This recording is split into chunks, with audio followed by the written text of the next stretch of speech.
બહુ unemployed profession છે acting. Every day failure તમારે જોવાના છે, એવરી ડે તમને રિજેક્શન જોવાના છે. ક્યારેક તમને ડાયરેક્ટર ગાળો દઈ દે છે સેટ પર. અચ્છા, એવું પણ થાય? તમને એક વસ્તુ બહુ ડાર્ક છે, મને ખબર નહીં કે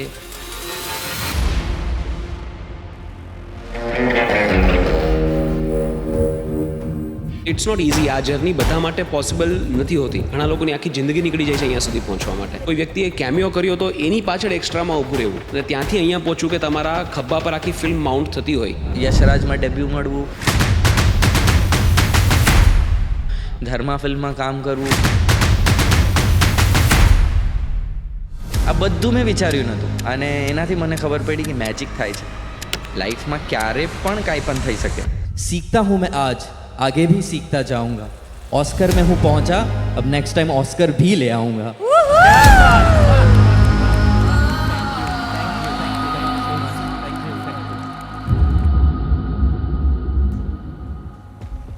સ્ટાર કિડ્સ જેને આપણે કહીએ,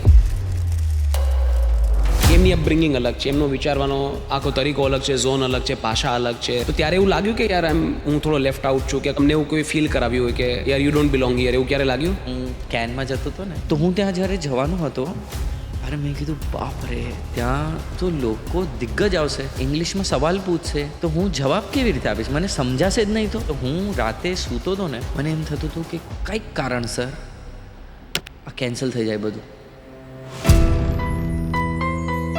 મારા પપ્પા જેટલું જીવ્યા, એમને ક્યારે પણ બહુ સફળતા જોવા ન મળી. એમને બહુ ઈચ્છા હતી કે હું એસીવાળા ઘરમાં રહું. પિયર બારમાં સિંગચણા વેચ્યા, એમણે નારિયેલ પાણી વેચ્યા. એવું લાગે છે કે જો તમારા પપ્પા હયાત હોત તો અત્યારે આ બધું જોઈને ખૂબ ખુશ થતા હોત. અને એવી કઈ વસ્તુ છે that you really want him to see wherever he is, કે પપ્પા આ જો. શૂટિંગ જોવા માટે પગ પર દંડા ખાધેલા છે મારા પપ્પાએ.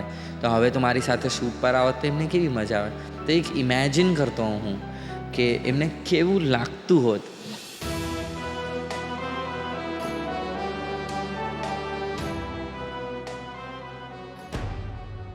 મર્દાની 2, વોટ અ પરફોર્મન્સ.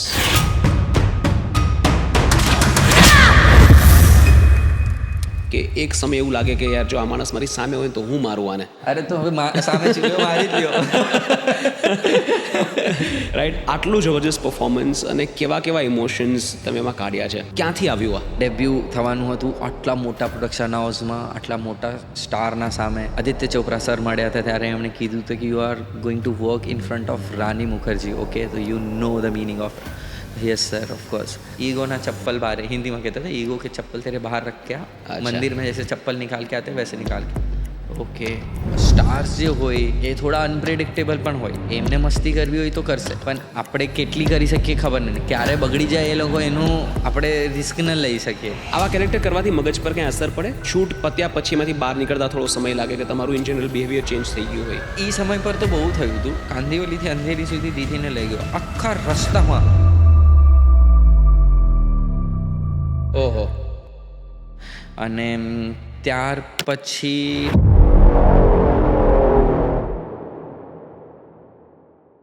નમસ્કાર દોસ્તો, સ્વાગત છે આજના ખૂબ જ ખાસ એપિસોડમાં.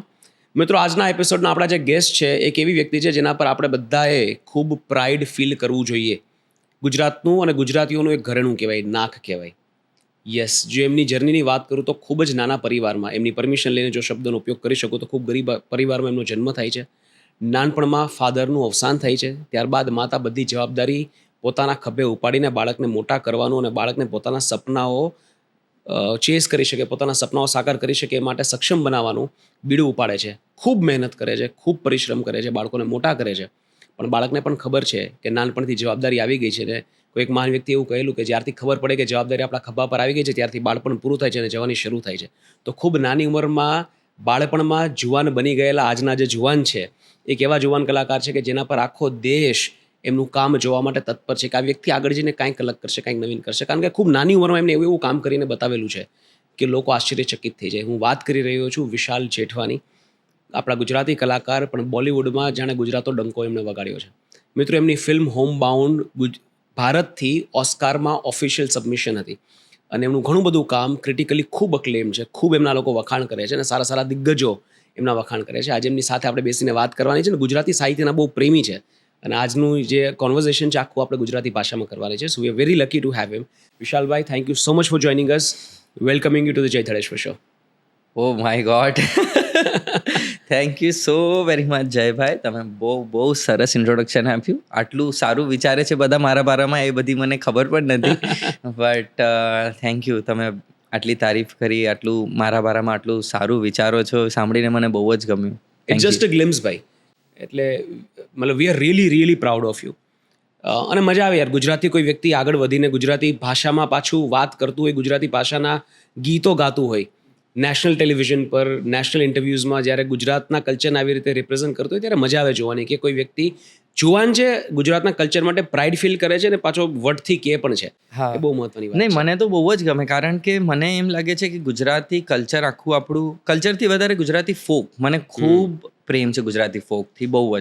લોકો એ બધાએ મને જોયો જ હશે, માયાભાઈ સાથે ક્યાંક દેખાઈ જાઉં હું, ઓસમાન સર સાથે દેખાઈ જાઉં, આમિર સાથે દેખાઈ જાઉં, બધાની સાથે ડાયરો કે કાંઈ પણ એમનું ફંક્શન હોય તો હું ત્યાં મોસ્ટ ઓફ ધ ટાઈમ હોઉં જ. કારણ કે મને બિંગ ગુજરાતી, મને બચપનથી જ, નાનપણથી જ મને ગુજરાતી ફોકથી બહુ કનેક્શન છે, મને બહુ જ પ્રેમ છે. અને મને એમ લાગે છે કે બોલિવૂડમાં હજી પણ બહુ અનએક્સપ્લોર્ડ છે ગુજરાતી સાહિત્ય અને ગુજરાતી ફોક આપણું. અને આપણા ગુજરાતી ફોકમાં એટલા વેરિએશન છે, એટલી વેરાયટી છે, એટલું રિચ છે આપણું કલ્ચર. અને હજી પણ મને એમ છે કે હજી લોકો વધારે ને વધારે સાંભળશે તો એમને ખબર પડશે કે આની શું ડેપ્થ છે. તો મને બહુ જ પ્રેમ છે. એટલે જ હું, તમને ખબર હશે, કેનમાં હું ગયેલો તો લાસ્ટ યર કેનમાં મારું ડેબ્યુ થયું હતું.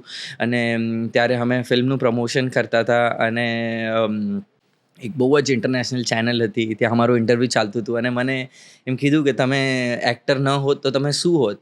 તો મેં તો કીધું, ભાઈ હું ક્લિયરલી ગુજરાતી ફોક સિંગર હોત. તો જો હું એક્ટર ન હોત ને તો તમને ક્યારે પણ ડાયરો કરતા દેખાઈ જ જાત. ને હજી પણ આગળ જઈને તમને અગર હું દેખાવ કે આ વિશાલ તો ભાઈ આખી બોલિવૂડ છોડીને ડાયરો કરવા માંડ્યો તો તમે શોક ન થતા, કેમ કે એ મારો પહેલો પ્રેમ છે. મને બહુ સમય પણ લાગ્યો આ વાત એક્સેપ્ટ કરતા, કેમ કે મને બહુ જ શરમ આવે આ વાત કરતા. કારણ કે હું અહીંયા જે પણ રીતે આજે ભગવાનની દયાથી મારા કારણે તો હું નથી જ માનતો એ વસ્તુ કે હું પોતે આ બધું કરી શક્યો છું. કેમ કે મને સાચે ને એવું લાગે છે કે કોઈક બીજી એનર્જી છે જે મને અહીંયા સુધી લઈ આવી છે. કે મને એમ નથી લાગતું કે મારામાં આટલું પોટેન્શિયલ હોય. બટ અગર હું અહીંયા સુધી પહોંચ્યો ખાલી માત્ર ને માત્ર એક્ટિંગના કારણે, હું એક્ટર બન્યો એટલે જ અહીંયા પહોંચ્યો. તો પણ મને ઘણી વાર એમ લાગે કે મને ગુજરાતી ફોક વધારે ગમે છે અને એક્ટિંગ એનાથી ઓછી. વાહ ભાઈ વાહ, ખૂબ સરસ. આ બોલતા બહુ હિંમત જોઈએ છે મને, બટ તો પણ મેં કીધું ચલો કહો, મને બહુ ગમે, બહુ મજા આવે. ના, બે ત્રણ વસ્તુ આમાં, એક તો તમારી ખાનદાની માનતા કહેવાય કે તમને એવું લાગે છે કે મારું પોટેન્શિયલની કોઈ એનર્જી છે જે કામ કરી રહી છે, પણ ભાઈ પોટેન્શિયલ કૂટીને ભરેલું છે. ટ્રસ્ટ બહુ પોટેન્શિયલ છે. અને આ હું નહીં, દિગ્ગજો કે છે, એટલે મારા કરતાં એમના વર્ડ્સની વેલ્યુ વધારે છે કે જેમને એક્ટિંગ ખબર પડે છે.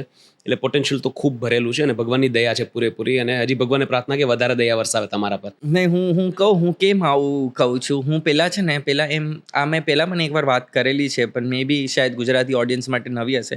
મને એમ લાગે 4 વસ્તુ, મને પહેલાં એવું લાગતું હતું કે આ રીતે 4 ચાલે છે. સૌથી પહેલાં ટેલેન્ટ, મહેનત, તમારું પ્રોફેશનલિઝમ, તમારો નેચર, અને 4th છે ભગવાનની બ્લેસિંગ, ભગવાનના આશીર્વાદ.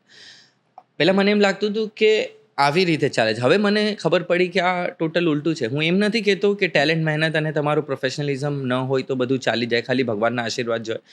પણ જો તમે ટેલેન્ટેડ છો, તમારે મહેનત સારી છે અને તમે બહુ પ્રોફેશનલ છો, પણ તમને એ એક બ્લેસિંગ અને એ ભગવાનની એનર્જી ને ભગવાનનો સાથ ન મળતો હોય ને, તો ઘણીવાર આ બધું હોવા છતાં પણ કાંઈ નથી થતું. અને તમે સમજો, બહુ ટેલેન્ટેડ છો, બહુ મહેનતી છો, પણ તમારો નેચર સારો નથી ને તો કોઈ તમારી સાથે કામ કરવા માંગતું નથી. તમે બહુ ટેલેન્ટેડ છો પણ ખાલી ઘરે બેસેલા છો તો એનો કોઈ ફાયદો જ નથી. તમે મહેનત નથી કરતા, તમને ત્યાં બહાર જવું પડશે, લોકોની સાથે મળવું પડશે, અને ત્યારે થાય છે. અને ટેલેન્ટ નથી તો કાંઈ છે જ નહીં. એટલે મને ખબર પડી કે આ આખું ઉલટું છે. અને અત્યાર સુધી ઘણીવાર એવું પણ લાગતું કે આપણે અહીંયા પહોંચી ગયા, આપણે બહુ મહેનત કરી, પણ શું મારાથી વધુ મહેનત કરવાવાળા લોકો નથી? મારાથી વધારે ટેલેન્ટેડ લોકો નથી? મારાથી વધારે પ્રોફેશનલ નથી? હું ઘણીવાર ક્યાંક લેટ જતો હોય કે કંઈક મારાથી મિસ્ટેક થાય પ્રોફેશનલિઝમમાં, પણ આનાથી વધારે કામ સારું કરવાવાળા લોકો 100% બેસા છે, પણ કેમ મને ચૂઝ કર્યો? અને ઘણીવાર હું સ્ક્રીન પર મારું કામ જોઉં ને મને એમ લાગે કે આ ઇમોશન મારામાં છે જ નહીં, આ કેવી રીતે આવ્યું, આ કેવી રીતે મેં પરફોર્મ કર્યું. હું મારા અમુક કામ જોઈને મરદાનીને એ બધું જોઉં તો મને એમ થાય આ હું પાછું કરી પણ ન શકું પાછો. તો એક એનર્જી તમને ડ્રાઈવ કરતી હોય અને એના કારણે તમે થાવ છે. અને આ મને હું મોડેસ્ટ થવા માટે નથી કહેતો કે અરે નહીં સાહેબ, અરે હું તો કાંઈ નથી. મને એવું લાગવા માંડ્યું છે કેમ કે મારો ગોલ આટલો નહોતો. મારો ગોલ અને મારી લાઈફ જે રીતે મને નેવિગેટ કરતી ગઈ, હું એ રીતે આગળ વધતો ગયો. ગોલ શું હતો? ક્યાં પહોંચવું હતું? મને બહુ શેલો ડ્રીમ હતું મારું. હું જ્યારે એક્ટિંગ ક્લાસ કરતો હતો ત્યારે મને એમ હતું કે હું પોપ્યુલર થાઉં, અને પોપ્યુલર થઈશ, હું 10માંથી 5 કે 6 લોકો ઓળખશે ને એવું બનીને જ જોઈશ, એવું બનીને દેખાડીશ. હવે એ ત્યારના માટે ઇમ્પોસિબલ હતું, ત્યારના માટેમાં તો પોસિબલ જ નથી, તો ત્યારના માટે ઇમ્પોસિબલ ડ્રીમ હતું. પણ એ તો થઈ ગયું, મહારાણા પ્રતાપ કર્યું ત્યારે. એના પછીથી મારી લાઈફ આખી બોનસમાં ચાલે છે. આ બધું મેં વિચાર્યું નહોતું, કાંઈ જ નહોતું વિચાર્યું જે થયું. અને એનાથી મને ખબર પડી કે મેજિક થાય છે લાઈફમાં, ક્યારે પણ કાંઈ પણ થઈ શકે. ને એટલે આમ હું કેવી રીતે કહું, એટલે માર્ટિન સ્કોર્સેસી જેવા લેજેન્ડરી ડાયરેક્ટરને મળવું, આટલા Bollywood it's a dream for everybody who works in the film industry, કે ફિલ્મ બનાવતા હોય, એડિટ કરતા હોય, કે ફિલ્મોમાં કામ કરતા હોય, એક્ટર્સ બધાને એવું લાગે કે નહીં એકવાર એમની સાથે કોઈ કંઈ વાત કરવા મળે, કે એમની સાથે નાની વસ્તુ વાત કરવા મળે. કરેક્ટ. એ જ યશરાજમાં ડેબ્યુ મળવું, ધર્મા ફિલ્મમાં કામ કરવું, હમણાં પણ હું બાકી ભગવાનની દયાથી સરસ કામ કરી રહ્યો છું. આ બધું મને નથી લાગતું કે હું ખુદ જ કરી શકું. સાચે મારું તો સ્પષ્ટપણે માનવું છે. આ તો તમે કહ્યું કે જે મહેનત, લક, પ્રોફેશનલિઝમ, ટેલેન્ટ અને ભગવાનની દયા, અને તમારું એવું કેવું છે કે પાછળથી આની શરૂઆત થાય ભગવાનની દયા. મારું તો એવું સ્પષ્ટપણે માનવું છે કે જો ભગવાનની દયા હોય ને તો જ આ બધી વસ્તુઓ એક સાથે કોઈની અંદર હોય. સાચી વાત છે. રાઈટ, ભગવાનની દયા હોય તો તમને રાઈટ ટેલેન્ટ મળે, રાઈટ ઓપોર્ચ્યુનિટી મળે, મહેનત કરવાનો નેચર મળે, સારો સ્વભાવ મળે. સારો સ્વભાવ મળે. સાચી વાત છે. એટલે આ ભગવાનની દયા હોય તો જ શક્ય છે. અને સારા સંસ્કાર, હું તમને કહું, મને એમ પણ લાગે કે સારા સંસ્કારમાં આપણા ગુજરાતી કલ્ચરનું બહુ મહત્વ છે. હું માયાભાઈને સાંભળું, એમની વાતો સાંભળીને મને એમ થાય કે વાહ યાર, એમની વાતોથી મારા લાઈફમાં કેટલો પ્રભાવ પડે છે, કેટલું એ સરસ વાત કરતા હોય. જેમ કે એમનું એક વાત તમને કેટલું મસ્ત કે કોયલ અને કાગડો, એ કે બે કલરમાં સેમ છે, પણ એ કે તમારી વાણી, એ કે કેમ કાગડો બોલે તો આપણને નથી ગમતું ને કેમ કોયલ બોલે તો ગમે, એ કે મીઠું બોલો. એ પછી એમાં અને એટલું સરસ રીતે એ પ્રેઝન્ટ કરે, અને એમાં જોક પણ હોય. એ એમ કે શું ખબર, કોયલ દેતી પણ હોય કે ઉપરથી આપણને તો સારું લાગે, આપણને તો એ સારું જ લાગે કે કેમ કે વાણી, આપણે પ્રેમથી કંઈક વસ્તુ કહે તો એનાથી મને ખબર પડે કે આપણી ભાષા કેટલી સરસ હોવી જોઈએ, કોઈને ખોટું ન લાગે. આપણી એક્શન, આપણી બોડી લેંગ્વેજ, આપણી વાણીથી કોઈને હર્ટ ન થાય ઇન્ટેન્શનલી, એ વસ્તુનું ધ્યાન રાખવું જોઈએ. એના પછી તો ભૂલી જવું જોઈએ, બટ ઇન્ટેન્શનલી આપણે ક્યારે પણ આવું ન કરવું જોઈએ કે કોઈને ખોટું લાગે. આવી તો હજારો વાતો ગુજરાતી સાહિત્યમાં હોય ને, ખાલી સાંભળવા પૂરતું ન હોવું જોઈએ. એક્ઝેક્ટલી. એને જીવનમાં ઉતારો નહીં તો વ્યર્થ છે. તો ખાલી તમારા માટે એક છે કે શો જોઈને આવ્યા અને ખતમ થઈ ગયું, એન્ટરટેનમેન્ટ છે. તો એ જ છે. તો ખાલી એન્ટરટેન થઈને તમે આવી ગયા, એને તમારે એટલે બહુ મહત્વની વાત છે ભાઈ. ગુજરાતી લોક સાહિત્યમાં ખૂબ સહજતાથી જીવનના એવા ગૂઢ રહસ્યો કલાકારો પ્રસ્તુત કરી દે છે. જો આપણે એમને ખરેખર સાંભળીએ અને એમને કહેલી વાતો જીવનમાં ઉતારીએ ને તો ખરેખર તમારી લાઈફ ટ્રાન્સફોર્મ થાય. માત્ર એન્ટરટેનમેન્ટ તરીકે એને જોવાની ભૂલ ન કરવી જોઈએ, જીવનમાં ઉતારવાની પણ એક થોડી તસદી લેવી જોઈએ.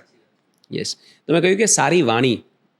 ભાઈ આપણે હમણાં મળ્યા, right, this is our first meeting, પણ મને એવું ન લાગ્યું કે હું તમને પહેલી વાર મળું છું, because you var so sweet, right, you var so welcoming. I was suppose two welcome you, but you var so welcoming, right. તો આ એટલે ક્યાંકથી ગુજરાતી કલ્ચરને તમે આ બધું જોઈને પણ કંઈક તો શીખો છો ને. એક તો તમારી અપબ્રિંગિંગ, ત્યાંથી ખબર પડે કે નહીં આ વ્યક્તિને ખબર છે. અમુક લોકોને એવું હોય કે આવડે છે ઘણું બધું, જાણે છે ઘણું બધું, પણ એમની વાત જ નેગેટિવિટીથી શરૂઆત થતી હોય, વાત જ કોઈની નિંદાથી શરૂ થતી હોય, તો ત્યાં ઘણા બધા લોકો માર ખાઈ જતા હોય છે. ભાઈ થોડી તમારા બાળપણની વાત કરીએ, ત્યાંથી વાતની શરૂઆત કરીએ. મારે વધારે ઇન્ટરેસ્ટ અત્યારે શું ચાલે છે લાઈફમાં એમાં છે, પણ થોડી બાળપણની વાત લોકો સમક્ષ મૂકવી જોઈએ. ઠીક છે, રાઈટ. કેવું હતું બાળપણ, કેવી હતી પરિસ્થિતિ, અને એ સમયના વિશાલ કેવા હતા? તો હું નાનપણમાં અમુક વર્ષ સુધી તો ખાલી મસ્તી કરતો, ભણવામાં જરા પણ ધ્યાન નહોતું. પછી એક અમુક એક ટાઈમ આવ્યો ત્યારે હું ભણવામાં એકદમ સરસ થઈ ગયો. ગુજરાતી મીડિયમમાં મારી સ્ટડી મેં કમ્પ્લીટ કરી છે. હા. એટલે ત્યારે આખું સ્કૂલિંગ ગુજરાતીમાં? આખું 10th સ્ટેન્ડર્ડ સુધી ગુજરાતી મીડિયમમાં ભણ્યો છું હું. સરસ. અને એ ફાઇનાન્શિયલ ક્રાઇસિસના વજહથી જ અમે કેમ કે ઇંગ્લિશ મીડિયમમાં ભણાવી શકીએ એવી મારા મમ્મી પપ્પાની તાકાત નથી. સોરી, વચ્ચે મારું થોડું હિન્દી મિક્સ થતું હશે. પણ ગુજરાતી મીડિયમમાં જ હું ભણ્યો અને એના કારણે હજી પણ થોડું ઇંગ્લિશ વીક થઈ ગયું છે. પણ ઘણું બધું શીખી ગયો છું અને નાનપણ એવું જોયું એના કારણે જ એક્ટિંગને એ બધામાં થોડુંક હેલ્પ થાય છે. કેમ કે બિંગ એન એક્ટર તમને બહુ જરૂર પડે કે તમે લાઈફના કયા કયા ફેઝ જોયા છે તો તમે એને આપણા ક્રાફ્ટમાં પ્રેઝન્ટ કરી શકો. રાઈટ. તો અમે લોઅર મિડલ ક્લાસ ફેમિલીથી બિલોંગ કરતા હતા અને ત્યાર પછી મારા પપ્પા અને મમ્મીએ બહુ મહેનત કરી. હું તો નાનો હતો એટલે મને એ વસ્તુની એટલી જાણ નથી, પણ મારા મમ્મી અને પપ્પાની જે મહેનત રહી છે એ બહુ જ રહી છે. મારા પપ્પા તો ગુજરાતી પોડકાસ્ટ એટલે પાછું એકવાર કહી દઉં, ઘણી જગ્યાએ કીધું છે અને મને ગમતું પણ નથી આ વારે ઘડી આ વાત કરવાનું, કારણ કે મને એમ લાગે કે આ સિમ્પથી ગેઇન કરવા માટે વાત થાય છે. મને ગમે નહીં, બટ હું તો પણ તમને ખાલી કહું તો મારા પપ્પા એ ઘણી મહેનત કરી છે. એમને ક્યારે પણ એકચ્યુઅલી જેટલું જીવ્યા એમને ક્યારે પણ બહુ સફળતા જોવા ન મળી. અનફોર્ચ્યુનેટલી એમને બહુ ઈચ્છા હતી કે અમે એક સેકન્ડ હેન્ડ સ્કૂટી પણ લઈ લઈએ. એમને બહુ ઈચ્છા હતી કે હું એસીવાળા ઘરમાં રહું. એમણે બિયર બારમાં સિંગચાણા વેચ્યા, એમણે નારિયેલ પાણી વેચ્યા, એમ્બ્રોઇડરીનું કામ કર્યું મશીન પર આખો દિવસ, અને એવા ઘણા બધા જોબ એમણે ચેન્જ કર્યા. મારા પપ્પા જ્યારે એક્સપાયર થઈ ગયા એના પછી મારા મમ્મીએ ઘરે સેનિટરી પેડ્સ વેચ્યા અને એમણે પર્સ વેચ્યા અને ફિમેલ્સના અંડરગાર્મેન્ટ વેચ્યા અને તો ઘણું બધું એમણે એમ કર્યું. પણ ધીરે ધીરે પછી ઉપર આવ્યા અમે. મારું એક્ટિંગમાં એમાં બહુ હાથ એક થઈ ગયો, ભગવાનની દયા રહી એમાં બહુ જ. તો મારું નાનપણ લોઅર મિડલ ક્લાસ ફેમિલીમાં થયું, બટ મારો હંમેશા સ્લો ગ્રોઈંગ ગ્રોથ હંમેશા મેં જોયો છે. સ્લો વધ્યો હું આગળ, એવું મતલબ ઓવરનાઇટ સક્સેસ મને ક્યારે પણ નથી મળ્યો. બટ આઈ એમ ગ્લેડ મારી જર્ની આવી રહી. તો નાનપણ મારું આવું જ રહ્યું. અને કોલેજ લાઈફ મારી એકચ્યુઅલી જે નોર્મલ કોલેજ લાઈફ હોય એ કોલેજ લાઈફ હું એન્જોય નથી કરી શક્યો. જેમ કે લોકો બંક મારીને ક્યાંય જાય તો એ લોકો પાસે એ મેમરી હોય. Right. મારી પાસે એ મેમરી ક્યારે પણ Because you નથી. had started working. મેં નાનપણ હું 10મું ધોરણ મેં જેવું કમ્પ્લીટ કર્યું એવું એના પછી મેં એક્ટિંગ ક્લાસ જોઈન કર્યો. બરાબર. તો શોએબ ખાન મારા જે એક્ટિંગ કોચ છે એમણે મને બધું શીખવાડ્યું અને એમના કારણે જ મારો પર્સપેક્ટિવ ચેન્જ થયો લાઈફમાં. એમણે મને ખાલી ફક્ત ને ફક્ત એક્ટિંગ નથી શીખવાડી, એમણે મને જીવન કેવી રીતે જીવવું એ શીખવાડ્યું અને એના કારણે હું એક્ટિંગમાં કંઈક કરી શક્યો, ના કે ખાલી હું પરફોર્મન્સના કારણે. રાઈટ. તો મારું નાનપણ આવી રીતે ગયું. બહુ નોર્મલ પણ ન કહેવાય નાનપણ, થોડું એબનોર્મલ જ રહ્યું છે. કેમ કે હું હમણાં જ્યારે લોકોને જ્યારે જેવી રીતે એ લોકો ભણવા જતા હોય, જેવી રીતે એ લોકો ઇઝીલી બધું કરી શકતા હોય, એવી સારી સ્કૂલમાં ભણતા હોય ને આજે એ લોકોની લાઈફસ્ટાઈલ થોડી અલગ હોય અને મને ખબર પડે કેમ કે એ લોકોનો બેઝ એ રીતનો સ્ટ્રોંગ છે. એ લોકોને ક્યાંય પણ મોટી જગ્યાએ જાય તો એ લોકોને એક જે આપણને ઘબરાહટ હોય ખબર કે ઓ શિટ મને કદાચ આ નહીં આવડે, હું આ લોકોની સાથે કેવી રીતે વાત કરું, કેવી રીતે પોતાને પ્રેઝન્ટ કરું, એ બધું મને નથી ખબર પણ એ લોકો માટે તો બહુ બેસિક છે. એ કેવી રીતે એ લોકોને બેસિક લાગે છે બધું, જે વસ્તુ મને બહુ ઘબરાહટ વાળી લાગે છે એ લોકોને તો બહુ આસાન લાગે છે. કેવી રીતે બહુ સામાન્ય લાગે છે. તો મને પછી ખબર પડી કે કારણ કે આપણું નાનપણ અલગ રીતનું હતું. એટલે પણ પછી એક સમય પછી મેં પોતાને બહુ પ્રેમથી હમ્બલ રીતે એક્સેપ્ટ કર્યો કે હું આ છું, કારણ કે મારી સિચ્યુએશન લાઈફની આવી હતી તો હું આમ જ હોઈશ. અને આ જ મારી યુનિકનેસ છે, આ મારી ઓરિજિનાલિટી છે અને લોકોને આ જ ગમે છે. રાઈટ. લોકોને આ જ ગમે અને ઇન્ડસ્ટ્રીમાં વેરાયટી હોવી જ જોઈએ ને. તો બહુ કન્વેન્શનલ નથી, મને જાણ છે. હું બહુ કન્વેન્શનલ રીતે નથી, બટ અનકન્વેન્શનલી એક એક્ટર એક એવો છું જેને લોકોએ એવું લાગે છે કે એક્સેપ્ટ કર્યો. મેં એક સ્પિરિચ્યુઅલ પોડકાસ્ટ કરેલો જે શ્રી છે દ્વારકેશલાલજી, એમને ખૂબ સરસ વાત કહેલી અને જેને મને જીવનના ઘણા બધા જવાબ આપી દીધા. તમે જે વાત કરો છો ને એ ત્યાં જ લિંક થાય છે કે સ્વીકૃતિ એ જ સમાપ્તિ છે.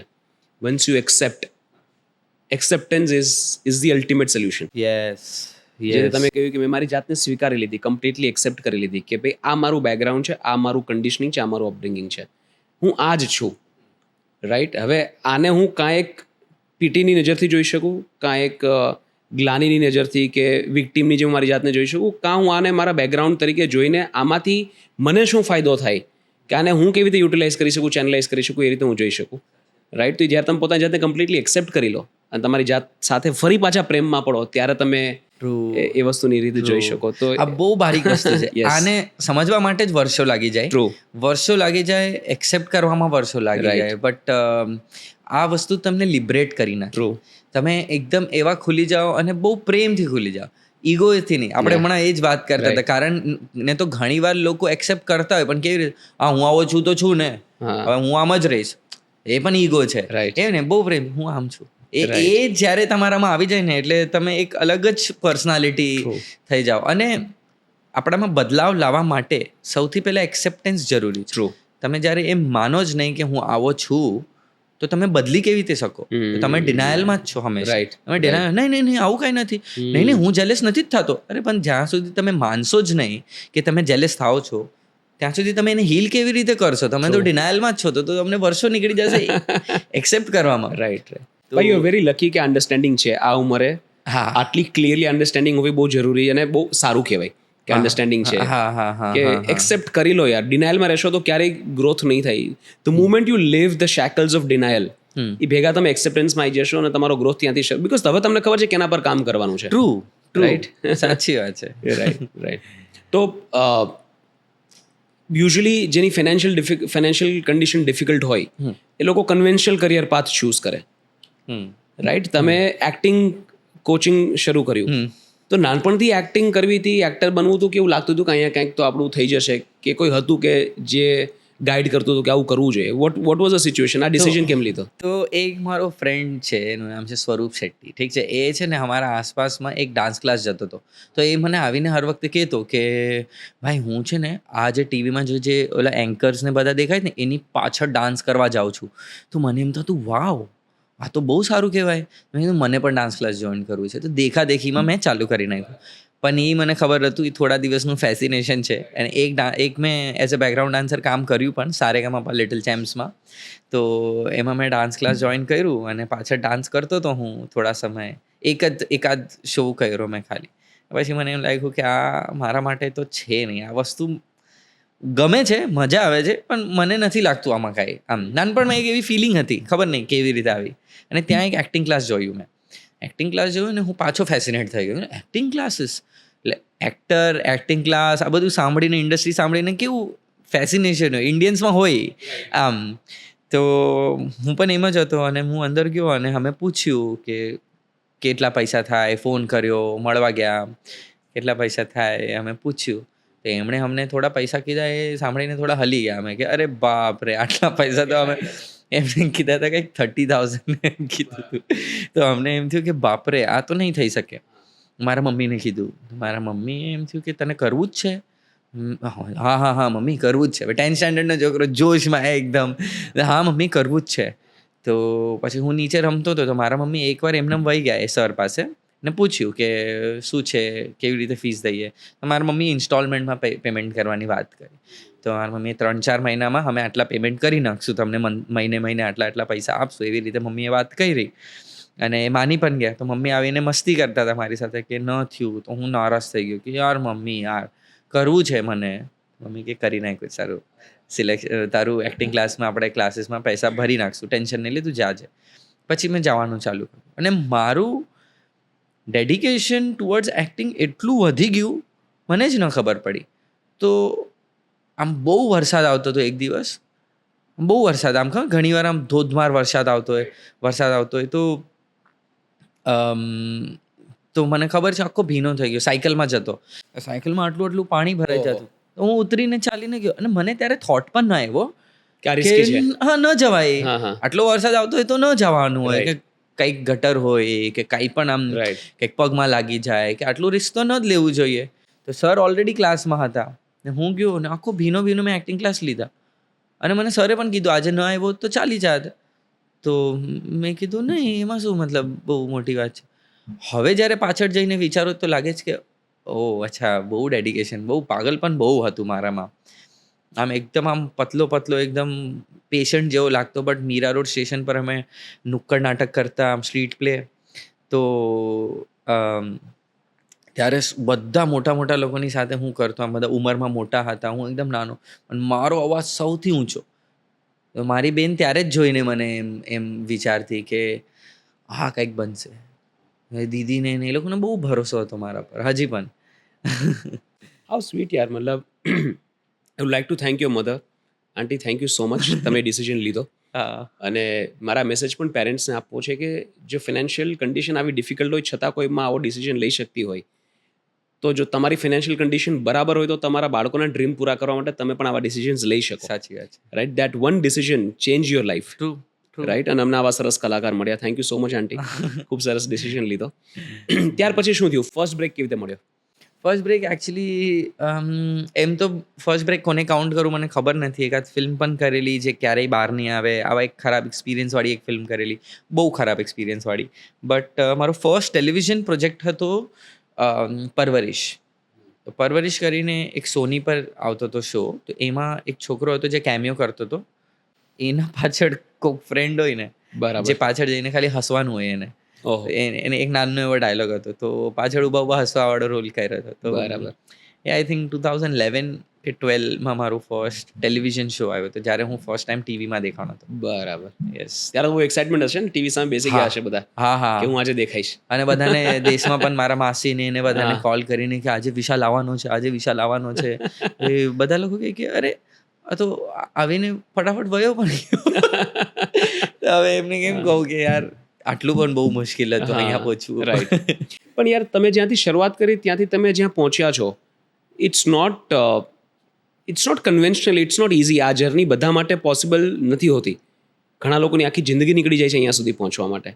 Right, how difficult it is four somebody to reach here? તમે જ્યાં પહોંચ્યા છો, જ્યાંથી શરૂઆત કરી, કે કોઈ વ્યક્તિએ કેમિયો કર્યો તો એની પાછળ એક્સ્ટ્રામાં ઊભું રહેવું, અને ત્યાંથી અહીંયા પહોંચવું કે તમારા ખભા પર આખી ફિલ્મ માઉન્ટ થતી હોય.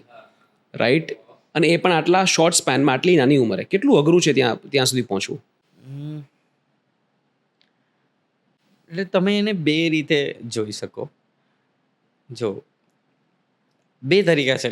ઘણા લોકો ઇન્ડસ્ટ્રીમાં આવતા જ એટલે હોય છે. હું થોડુંક તમને દૂરથી આન્સર દઉં છું.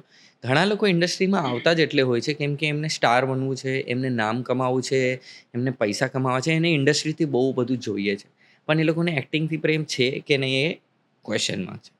ઠીક છે, તો આ લોંગ રૂટ છે અને આ સહી તરીકો નથી. તો તમને બધી વસ્તુ બહુ મુશ્કેલ અને બહુ મહેનતવાળી લાગશે. તમને એમ લાગશે બહુ મુશ્કેલ છે, બહુ મહેનત થાય છે, થતું નથી.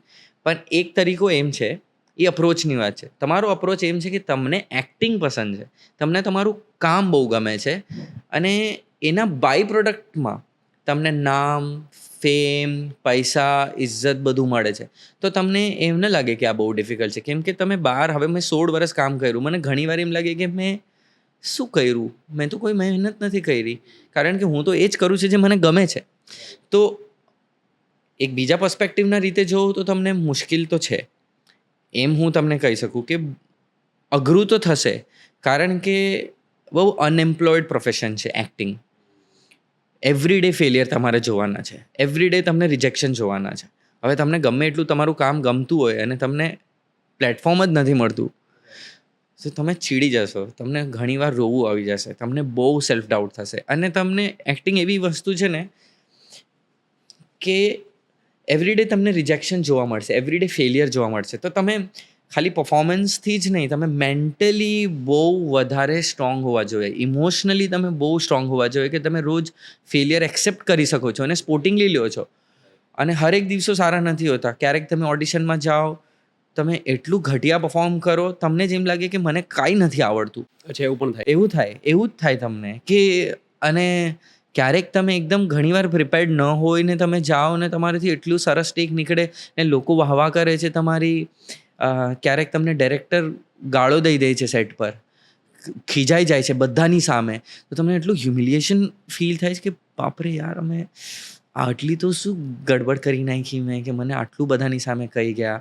ક્યારેક તમે ઠીકઠાક કામ કર્યું અને લોકોને બહુ ગમી જાય, તો દિવસો આવતા હોય. પછી હું તો બહુ લકી રહ્યો છું કે હું મુંબઈથી જ છું, એટલે મને બેસ એક હતો. પણ ઘણા લોકો જે ગુજરાતથી આવતા હોય છે, જે દિલ્હીથી આવતા હોય છે, પંજાબથી આવતા હોય છે, દૂર દૂર જગ્યાએથી આવે છે, કેમ કે બોલિવૂડ આખું મુંબઈમાં જ છે ને બોલિવૂડમાં કામ કરવા માટે તમને મુંબઈ રહેવું પણ બહુ જરૂરી છે. બીજી જગ્યાએથી તમે કામ કરો તો ડિફિકલ્ટ હોય તમે, તો એ લોકોને અહીંયા રહેવું, પેઇંગ ગેસ્ટમાં રહે છે. અને ઘણા પ્રોડક્શન હાઉસ તમને પૈસા ટાઈમ પર નથી આપતા, તો એમાં સર્વાઈવ કરવું બહુ ડિફિકલ્ટ થઈ જાય. એટલું ડિફિકલ્ટ થઈ જાય કે ઘણા લોકો તો ટેલેન્ટેડ લોકો, મહેનતી લોકો છોડીને વહી જાય છે, તમને ખબર પણ નથી કે આટલા ટેલેન્ટેડ લોકો વહી ગયા છે. તો એ લોકોના માટે તો વધારે અઘરું હોય. એ જ છે, તમને તમારા કામથી પ્રેમ હોય તો તમે આ બધું ઇઝીલી ફેસ કરી નાખો, અને તમને ન હોય તો પછી તમને મુશ્કેલ લાગે. તો અપ્રોચની વાત છે, સર્કમસ્ટાન્સીસની વાત છે, સિચ્યુએશનની વાત છે, ફાઇનાન્શિયલ કન્ડિશનની વાત છે.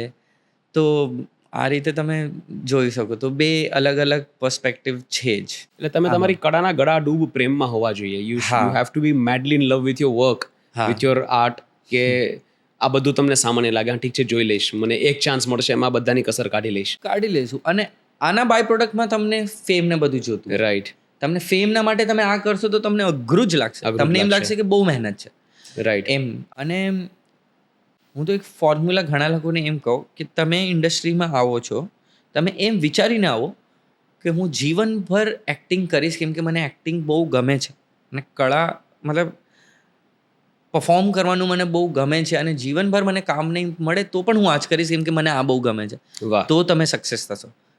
તમે એમ સોચીને આવો છો કે એક વર્ષ જોઈએ પછી થાય તો ઠીક છે ને તો છોડી દેશું, તો આઈ થિંક મારા અકોર્ડિંગ આ અપ્રોચ બહુ સરસ નથી.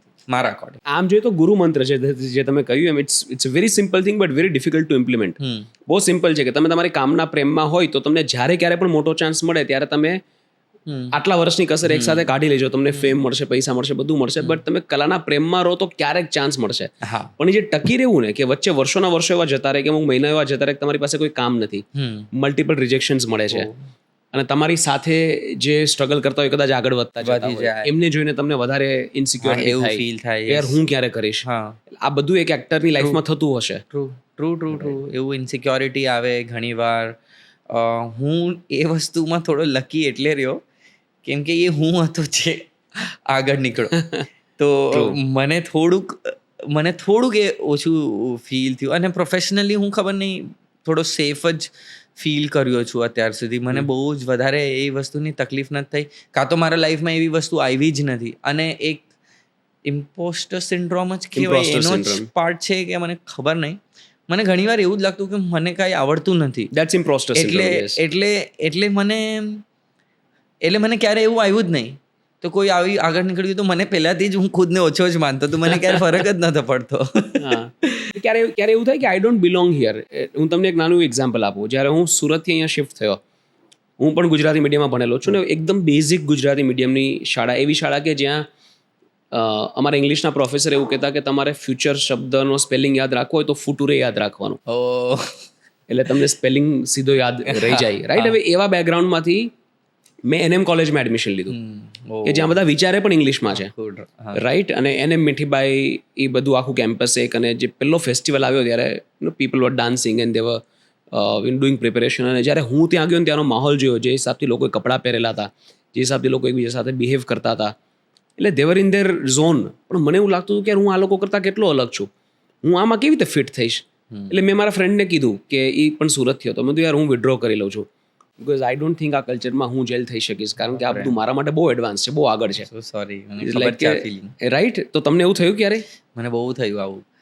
મને હું કેનમાં જતો હતો ને, ત્યારે મને એવું લાગતું હતું કેમ કે મારા સાથે હોમબાઉન્ડના આખા તમે બીજા બધા લોકોને જોજો, નીરજ સર, જાનવી, ઈશાન, કરણ સર અને એમની આખી ટીમ, મતલબ આપણી અમારા હોમબાઉન્ડની જ બધી ટીમ, બધા લોકો બહુ ફ્લુએન્ટલી ઇંગ્લિશમાં વાત કરી શકે. બધા લોકો ઇન્ટરનેશનલ પહેલા બહુ બધું ટ્રાવેલ કરી ચૂક્યા હતા, અને મેં ક્યારેય નહોતું કર્યું. This was your first time? નહીં પહેલાં કર્યું હતું પણ બરાબર. પહેલાં લંડન ગયો હતો એકવાર ખાલી ઓકે. અને શૂટ કરીને આવી ગયો હતો 20 દિવસમાં. હમ. પણ આ જગ્યાએ જવાનું હતું ત્યારે શું હતું, ઇન્ટરવ્યૂઝ બહુ દેવાના હતા હમ. અને બહુ અલગ કપડામાં, ફ્લેશી કપડામાં, અને ત્યાં આવવાવાળા લોકો બધા હોલિવૂડના લોકો આવતા હોય, Right. બોલિવૂડના એ દિગ્ગજ લોકો જે સિનેમાને ઓળખતા હોય. Right. હવે હું એક્ટર છું પણ હું બહુ સિનેમાને બહુ અન્ડરસ્ટેન્ડ કરી શકું એવો એક્ટર નથી. બહુ ફિલ્મો નથી જોઈ, હોલિવૂડ પણ બહુ નથી જોયું, બહુ ઓછી વસ્તુ જોઈ છે. હું અહીંયા પહોંચી ગયો કેમ કે મને ખાલી મારું કામ આવડે છે. વાહ. આવડે જ કે એ પણ કેવું મને ખબર નથી કેટલું રાઈટ છે. હું મારું કામ 100% કરતો હોઉં છું અને લોકોને ગમી ગયું ને હું પહોંચી ગયો, મને એવું લાગે છે ઘણીવાર. તો હું ત્યાં જ્યારે જવાનું હતો, અરે મેં કીધું બાપ રે, ત્યાં તો લોકો દિગ્ગજ આવશે, ઇંગ્લિશમાં સવાલ પૂછશે, તો હું જવાબ કેવી રીતે આપીશ? મને સમજાશે જ નહીં. તો પછી પાર્ટીઝ અટેન્ડ કરવાની છે મોટી મોટી, રાઈટ. મોટા લોકો હશે, કેવી રીતે વાત કરીશ? આ લોકો તો બધું બહુ જોયેલું છે, એ લોકોની અપબ્રિંગિંગ અલગ છે. તો હું રાતે સૂતો હતો ને, તો મને એમ થતું હતું કે કંઈક કારણસર આ કેન્સલ થઈ જાય બધું. અને હું રાતે સૂતો તો એસી મેં જોયું 18 પર હતું અને 16 પર હતું. તો હું તો પણ પસીનો મારા પીઠ પર પસીનો થાય છે. તો મેં કીધું આ શું વિચારું છું હું? પછી મેં આખું લખ્યું કે મને જવાનું કેન્સલ થઈ જાય તો સારું. મેં કીધું લખી નાખું, થોટ છે ને લખી નાખું. આ જ દિવસ માટે લખ્યો હતો કે પણ જવું તો પડશે જ, મેં કીધું. તો હું જોઉં છું, મે બી અગર હું આનાથી પાર થઈ ગયો તો હું ક્યાંક કહીશ આ વાત. તો મેં લખીને પણ રાખ્યું હતું કે આજે મને જવાનું મન નથી, અને અગર ખાલી કાંચ જઈશ, નામ થશે, પોઝિશન વધશે, ખાલી પબ્લિસિટીની જ વાત છે અગર આ, તો હું એમ કહી દઈશ કે Vishal it was rejected to go for Cannes. હું એ નેગેટિવ કરીશ, મને ચાલશે પણ મને જવું નથી. હા. અને પછી મને દીદીએ ને બધાએ કીધું, દીદી મારી બેને બહુ બહુ બરાબર કાઉન્સેલિંગ દીધી મને. એ કે તું માન કે ન માન, તું બહારથી જોઈશ ને, તને અહીંયાથી ખબર નથી પડતી, તું બહારથી જોઈશ ને તો તું એક કામવાળી બાઈનો જ છોકરો છે. હવે તું કોઈ સોચી શકશે કે આ છોકરો અહીંયા સુધી પહોંચશે? નહીં ને. આપણી ભણવાનું કેવું થયું છે તને ખબર છે ને. પછી મને બીજા લોકો, એક મિસ છે, એમનું નામ છે કોશી મિસ. હું બધાના નામ એટલે લઉં છું કેમ કે જેમણે આટલી હેલ્પ કર્યું એમનું એમને આ acknowledge વસ્તુનું કરવા જોઈએ. ક્રેડિટ મળવી જોઈએ. એટલે Right. તમારી ઈચ્છા, તમને કોનું રાખવું જ કોનું નહીં, પણ હું એટલે જ લેવા માંગતો એમ કે એમને ખબર પડે. તો એમણે મને એક દિવસ પહેલાં દીદીએ જ મળાવ્યા કે તું મળીને જાજે. એમણે કીધું વિશાલ, મને એમ થતું હતું કે હું બહુ મિસફિટ છું અહીંયા. તમે જે કીધું ને એ જ, મને બહુ મિસફિટ છું. તો એમણે કીધું કે વિશાલ, તું મિસફિટ જ છે પણ તું બહુ બ્યુટિફુલી મિસફિટ છે. તું બહુ બ્યુટિફુલી મિસફિટ છે. અને એ કે તું ઓડમેન આઉટ નથી, તું બ્યુટિફુલી મિસફિટ છે, તું યુનિક છે. અને આ મારો પર્સપેક્ટિવ ચેન્જ થઈ ગયો. તો હું ત્યાં જઈને પછી મને જેટલું અંગ્રેજી આવડતું હતું એટલું હું ઇંગ્લિશમાં બોલ્યો, અને હું પહેલાંથી બહુ બેટર બોલ્યો કેમ કે હવે મારી પાસે ડર હટી ગયો. તો it was not about English, it was about accepting your self. તો હું ત્યાં જઈને એટલું સરસ વાત કરતો હતો, મોટા પ્લેટફોર્મ પર બીજા લોકોથી પણ એકદમ એવી રીતે કોન્ફિડન્સમાં વાત કરતો હતો કેમ કે મારી પાસે ખોવા માટે કાંઈ નહોતું. અને એકદમ ફ્રી કરી નાખ્યો મેં પોતાને. જેવું આવડતું હતું એવું બોલતો હતો. ઇન્ટરવ્યૂ ખતમ થયું, ડર જ નહીં કે શિટ હું આ કેમ બોલી ગયો, આ નહોતું બોલવું. પહેલાં એવું થતું. હવે કીધું જે બોલ્યું એ બોલ્યો, જે થઈ ગયું એ થઈ ગયું. તો મારું આખું લિબરેટ થઈ ગયો હું. તો મને એના પછી લાઈફ જીવવાની જે મજા આવી એ તો બહુ જ અલગ આવી. હું આખું આમ બદલાઈ ગયો. તો જે આવું આપણને લાગે ને, થેન્ક યુ તમે આ ટોપિક લાવ્યા. અને કેમ કે આપણે ગુજરાતીમાં વાત કરીએ તો ગુજરાતી ઓડિયન્સ જોતી હશે, અને તમારું પોડકાસ્ટ તો ઓફકોર્સ બહુ લોકો જોઈ છે. બધા લોકોને બોલિવૂડમાં આવીને જે એક એવી જગ્યાએથી આવતા હોય જેમાં કંઈ ઘણીવાર આપણો એક્સેન્ટ આવે, ગુજરાતીમાં આપણે બચપનથી ભણ્યા હોય, ઇંગ્લિશ ન આવડે, કલ્ચર નથી આપણું, હિન્દી થોડું આવડવું જોઈએ કારણ કે બોલિવૂડમાં કામ કરતો એ જરૂરી છે, આપણી ભાષા છે. કારણ કે તમને બોલિવૂડમાં કામ કરવું તો તમને હિન્દી થોડુંક આવડવું જોઈએ, એ તમારો કામનો એક પાર્ટ છે. તો ન આવડતું હોય તો શીખી શકીએ. ગુજરાતી એક્સેન્ટ આવતો હોય તો ધીરે ધીરે એના પર વર્ક કરી શકીએ. પણ ક્યારે પણ આવું ફીલ ન કરવું જોઈએ. અને એવું ફીલ થઈ શકે પણ ત્યારે એમ કહેવાનું ઇટ્સ ઓકે, કેમ કે તમારી અપબ્રિંગિંગ તમે જાણી જોઈને આવું નથી કર્યું. તમને જે મળ્યું છે એનાથી તમે આમ કર્યું તો એને ચેન્જ કરી નાખો. સ્લોલી ટ્રાય કરો કે ચેન્જ થાય. બાકી એવું કંઈ હાર્ડ એન્ડ ફાસ્ટ એવી વસ્તુ નથી. ક્યારે પણ આવું ફીલ ન જ કરવું જોઈએ. બહુ ખરાબ ફિલિંગ છે.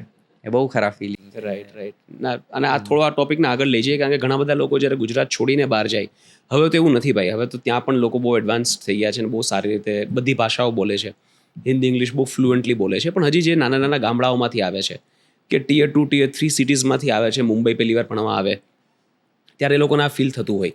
જ્યારે હું ત્યાંથી અહીંયા આવેલો, ગુજરાતી મીડિયમમાંથી ઇંગ્લિશ મીડિયમમાં મારું ગ્રેજ્યુએશન થયું, તો પહેલાં તો હું 2 ઇંગ્લિશની લાઈનો વચ્ચે ગુજરાતીમાં લખતો, એનું ટ્રાન્સલેટ કરીને, પછી એને પાકું કરતો, યાદ કરતો, અને પછી એક્ઝામમાં જઈને એ ગુજરાતીનું ઇંગ્લિશમાં ટ્રાન્સલેટ કરીને લખતો. ગુજરાતી એક્સેન્ટ લગભગ બધી વસ્તુમાં આવે, ને ક્યારેક તમે કંઈ બોલવાનું છે બીજું, ફોર એક્ઝામ્પલ તમે ટીચર પાસેથી, મેમ પાસેથી એક્ઝામની શીટ માગો છો અને તમને શીટ નહીં, તમને શીટ બોલાઈ જાય છે અને બધા હસે છે. તો એવું પણ ઘણી વાર થયેલું. બટ તમે તમારી જાતને એટલી બધી સિરિયસલી ના લો. એટલે મારું પણ એ જ હતું કે હું જ્યાંથી આવું છું એમાં તો it is very obvious to happen, આ તો થવાનું જ છે. And then people embrace you, કે યાર આ એની વસ્તુથી ડરતો નથી, દેન દે એમ્બ્રેસ યુ અને દેન દે સપોર્ટ યુ, કે આ આમ નહીં ને આમ હોય, અને બહુ પ્રેમથી સ્વીકારી લેવાનું, યાર થેન્ક યુ તે મને કીધું, રાઈટ. અને પછી તમે ધીરે ધીરે શીખતા જાઓ. By the third semester I was representing my college in debates and I was winning them for my college. Wow. Yeah. Wow. તો એ જે ટ્રાન્સફોર્મેશન જે 2 સેમેસ્ટરમાં આવ્યું ને, it was only because of acceptance, કે હા મેં સ્વીકારી લીધું, હું આવો જ છું, હવે તમારા હાથમાં છે મને ડેવલપ કરવાનું. ત્યારે તમને લોકો મદદ કરે. સાચી વાત છે.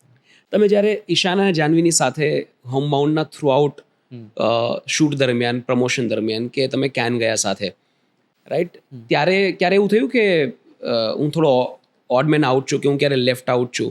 કારણ કે ઘણી વાર એવું થાય, ફોર એક્ઝામ્પલ તમે, મારા બિઝનેસના કારણે હું ઘણી ફોરેન નેશનાલિટીઝ સાથે ઇન્ટરેક્ટ કરતો હોઉં. ફોર એક્ઝામ્પલ બ્રિટિશર્સ સાથે ઇન્ટરેક્ટ કરું છું, તો અગર 4-5 બ્રિટિશર્સ છે ને એમાં હું એક છું, તો I find it very difficult to have normal conversation with them, કારણ કે એમના ટોપિક્સ બધા અલગ હોય, એમનું બેકગ્રાઉન્ડ અલગ છે, એમની વાતો કરવાની સ્ટાઇલ અલગ છે ને આપણી અલગ છે. હવે આ જે સ્ટાર કિડ્સ જેને આપણે કહીએ, કે એમની અપબ્રિંગિંગ અલગ છે, એમનો વિચારવાનો આખો તરીકો અલગ છે, ઝોન અલગ છે, ભાષા અલગ છે, રહેન સહેન અલગ છે, અને આપણી બહુ અલગ છે, આપણે લોઅર મિડલ ક્લાસમાંથી આવીએ. તો ત્યારે એવું લાગ્યું કે યાર હું થોડો લેફ્ટ આઉટ છું, કે તમને એવું કોઈ ફીલ કરાવ્યું હોય કે યાર યુ ડોન્ટ બિલોંગ હિયર, એવું ક્યારે લાગ્યું? નહીં. એ ફિલિંગ, એ લોકો બહુ મેચ્યોર છે, અને અમારા ત્રણેયમાં એ જ ફરક છે. જો મારી અપબ્રિંગિંગ બહુ અલગ છે, જાનવીની બહુ અલગ છે, અને ઈશાનની બહુ અલગ છે. પણ અમારા ત્રણેય વચ્ચે બોન્ડ એવું છે કે અમે ત્રણેયના અલગ ડિફરન્સ ઓફ ઓપિનિયન હોય, અમે એને એક્સેપ્ટ કરીએ. આ પર્સન જેવો છે એને હું એમ જ એક્સેપ્ટ કરીશ.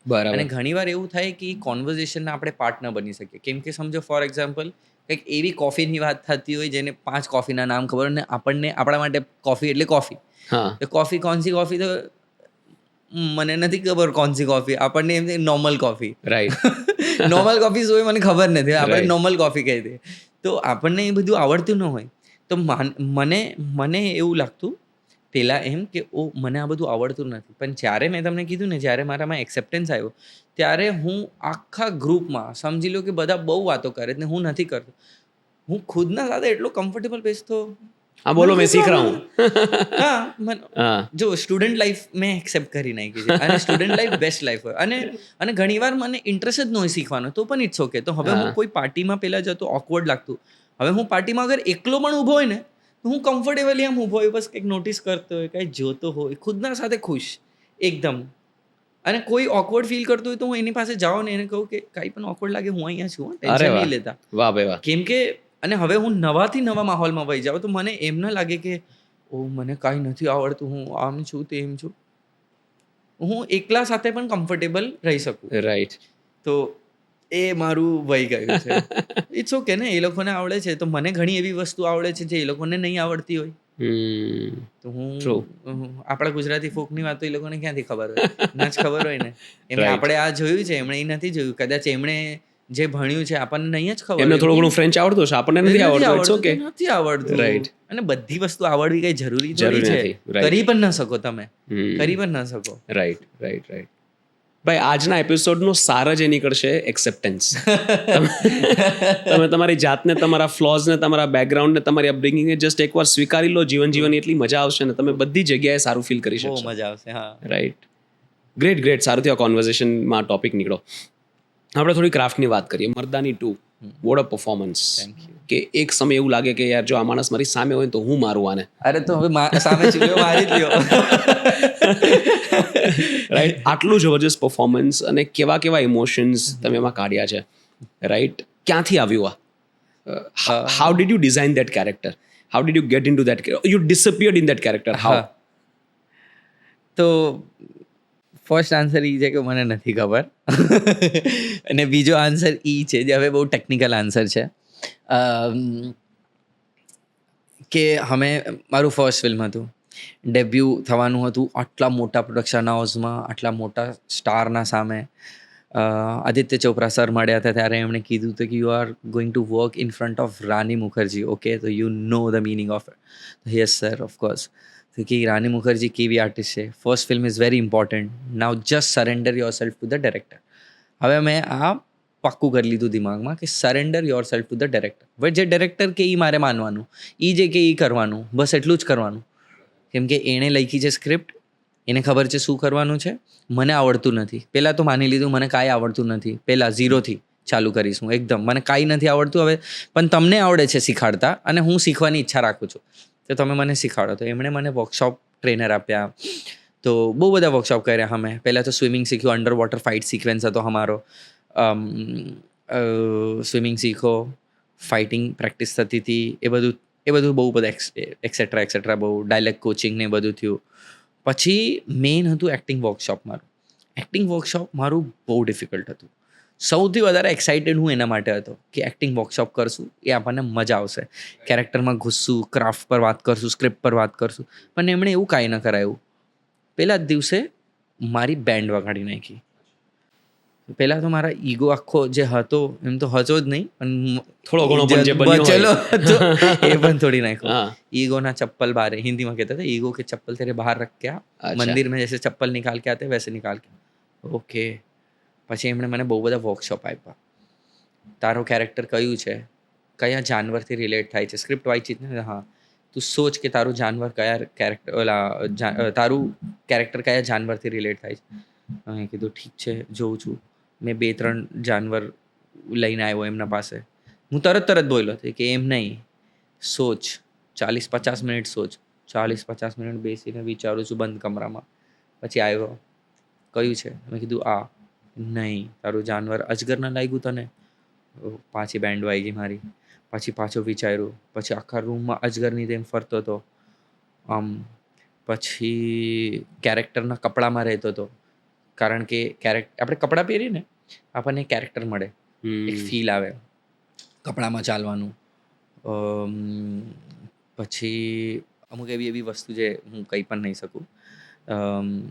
પછી એકવાર મને કંઈક એક્સરસાઇઝ આપી અને હું કરતો હતો અને પછી એમણે કીધું કે જોયું કે આ બહુ આખું અંદર ઘૂસી ગયો છે કેરેક્ટરમાં, કે રિલેક્સ.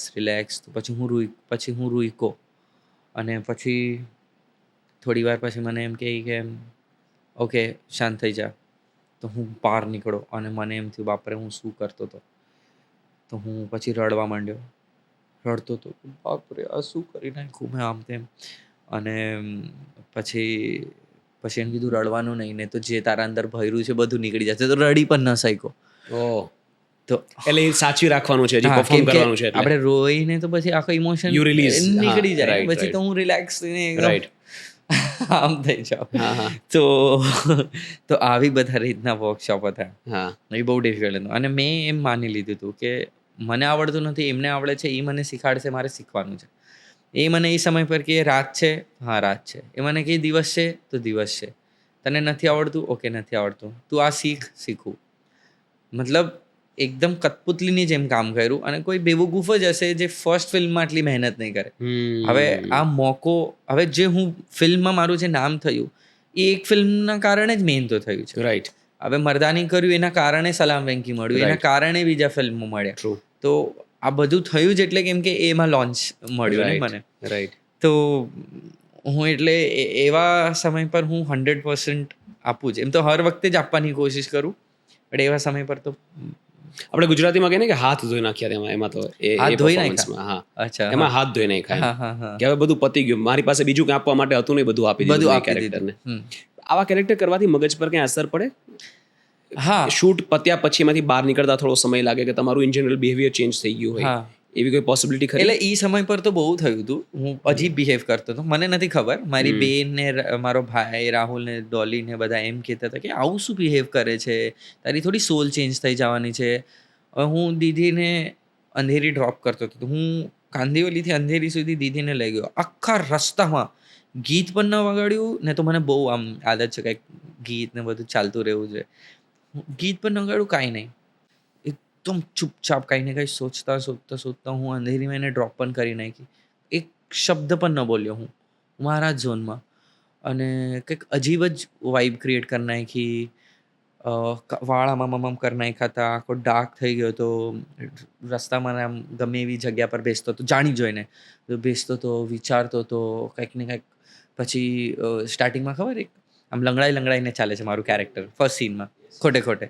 તો મને એ પ્રેક્ટિસ કરવી હતી. તો આખો આમ કાંદિવલી ઠાકુર વિલેજમાં રહું છું, તો ત્યાંથી આખું બહુ એક 2.5-3 કિલોમીટરનો એક પેચ છે.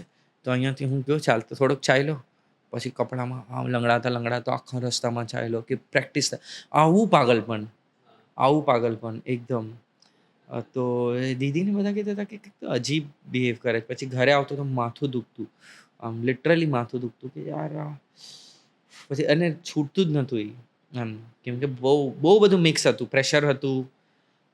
અને બહુ સિરિયસલી લીધું હતું મેં આ વસ્તુ. જરા પણ કોમ્પ્રોમાઇઝ નહોતું કર્યું, બહુ સિરિયસલી લીધું હતું. આ બધું શીખેલું એક્ટિંગ કોચિંગમાં, મેથડ એક્ટિંગ આ રીતે ના કરાય, યુ બીકમ ધ કેરેક્ટર, એવું કંઈ શીખ્યું હતું કે આ બધું જાતે આવ્યું આ કરતા વખતે? આ મને એક્ટિંગ વર્કશોપ વાળાએ કીધેલું. મને નથી ખબર કે આવો પ્રોસેસ હોય. અમને કેવી રીતે શીખવાડી હતી એક્ટિંગ કે acting is body language, expression and dialogue delivery. આ 3 મળીને એક્ટિંગ. પછી થોડું આગળ વધતા મેં ખુદથી એક્સપ્લોર કરેલું કે નહીં. પછી હજી એક ડેફિનેશન આપતા હતા કે પ્રેઝન્ટિંગ ઇમેજિનેશન ઇન એકચ્યુઆલિટી, એ એક્ટિંગ છે. તો ઓકે. પછી ધીરે ઓર વસ્તુ ચેન્જ થઈ કે તમે કેરેક્ટરમાં રહ્યો અને બધું શીખીને આવો, પછી અનલર્ન કરો, અને પછી તમે બસ ખાલી ત્યાં જઈને બી પ્રેઝન્ટ એટ ધ મોમેન્ટ, સાંભળો અને રિએક્ટ કરો. આવી બહુ બધી ડેફિનેશન હતી. આ બધું તો મને ખબર જ નથી. મેથડ આ હોય. અને જો આટલું બધું કર્યું એટલે હું પરફોર્મ કરી શક્યો કે પછી મારામાં હતું જ એટલે કરી શક્યો, એ ડિબેટ હજી મને પણ મારી પાસે આન્સર નથી. આ બધું કર્યું તો મે બી મારામાં સિરિયસનેસ વધી ગઈ, એ શ્યોરલી થયું. પણ મને ખબર નથી કે સમજો આ બધા વર્કશોપ ન કર્યા હોત અને ખાલી એક્ટિંગ કરી હતી, કેમ કે આફ્ટર ઓલ છે તો એક્ટિંગ જ, તો પણ હું આટલું પરફોર્મ કરી શકત. What do you think? કરી પણ શકત કે કદાચ 19-20 નો જ ફરક આવત. અચ્છા, એ પણ પોસિબિલિટી છે. હા. ખબર નહીં Right, હવે શું વર્ક કર્યું. પણ ભાઈ 19-20 થી બહુ મોટો ફરક પડે છે ને પડી શકે એક્ટિંગની દુનિયામાં. 19-20 થી આજે આટલું પડી નામ થયું, શકે. ત્યારબાદ જે એક પછી એક મોટા પ્રોજેક્ટ્સ મળતા ગયા, આઈ થિંક 19-20 માં જ આખી ગેમ હોઈ છુપાયેલી છે. શકે. એ પણ એક સત્ય હોઈ શકે. Right. ખબર નહીં હવે એ તો. પણ કોઈ એવું કરે નહીં ને. હવે જ્યાં સુધી આપણે હા. પરફોર્મ કરતા ત્યાં સુધી ડાયરેક્ટર આપણને છે કે આપણે 100% આપતા જોઈએ. રાઈટ. તો એ સમય પર તો મેથડ કયો કે મેથડ ન કયો, જે હા. પણ હોય આપણે 100% દઈએ જ. હવે વર્ક એક્ઝેક્ટલી શું કર્યું એ તમને ખબર નથી. સલામ વેંકીમાં કરેલી આવી કોઈ પ્રિપરેશન? નહીં તો એમના that performance also very good, હા થેન્ક યુ સુપર્બ યાર. Thank you. અને યાર તમે કોની સાથે કામ કરો છો? You working with Kajol ma'am, you working with Rani Mukherjee ma'am. તો આ બધા લોકો સાથે જ્યારે તમે કામ કરો ત્યારે એક તો એમના પ્રેઝન્સનું જ પ્રેશર હોય હા બહુ હોય. કે યાર હું એવું કંઈ કરું કે આમની સામે સ્ટુપિડ લાગીશ, તો આવું પ્રેશર ક્યારે ફીલ થતું કે યાર એટલે I should not do something which upsets them, which makes me look stupid in front of them, આવું ક્યારે થતું? ઓકે, તો મને ઓફ સ્ક્રીન એટલું ન થતું, કેમ કે ઓફ સ્ક્રીન મને એમનાથી ડર લાગતો કે આટલા મોટા સ્ટાર છે તો હું દૂર જ રહેતો એમનાથી, એટલે હું એ વસ્તુથી સેફ થઈ જતો. અચ્છા, એની સાથે ઇન્ટરેક્શન બધું બહુ ઓછું બહુ કરતો, બહુ. બરાબર. કાજોલ મેમ સાથે તો બહુ મારું સરસ છે, પણ રાની મેમ સાથે નહીં, કેમ કે એ ફર્સ્ટ ફિલ્મ હતી અને એમાં અમે એન્ટી હતા અને મારા પર બહુ પ્રેશર હતું, મેં તમને કીધું. તો હું એમની સાથે તો વાત જ નહોતો કરતો, બરાબર. બહુ ડર લાગતો કે હું કાંઈ પણ બોલીશ, કાંઈ પણ કરીશ, એનાથી દૂર જ રહેતો હું વધારે. હવે એ મારી સાથે કેમિસ્ટ્રી કેવી રીતે બને જ્યારે તમે કોઈ સીન પરફોર્મ કરો છો? કેમિસ્ટ્રી કેવી રીતે થાય? ખાલી સીન તો એક્ટિંગ કરવાની હોય ને ત્યારે, તો હું ખાલી એક્ટિંગ રિલેટેડ જ લેતો. બટ પરફોર્મન્સ પર અફેક્ટ ન કરે કે જ્યારે તમારી આઈસ જ બ્રેક નથી થઈ એમની સાથે, હા રાઈટ? એટલું કોન્વર્ઝેશન તો હોય જ. અચ્છા, એટલું okay. કોન્વર્ઝેશન તો હોય. પહેલી વાર મળ્યા હોય, ગ્રીટ કરતા, હાય મેમ, ગુડ મોર્નિંગ, નાની મોટી વાત કરતા હોય, બાકી પાછા ઝોનમાં વહી જાય. બરાબર. બાય મેમ, હાય બરાબર. મેમ, કેસે હો, નાની મોટી કંઈક હસી મજાકની સીનના વચ્ચે વાત થતી, એટલું થતું હોય.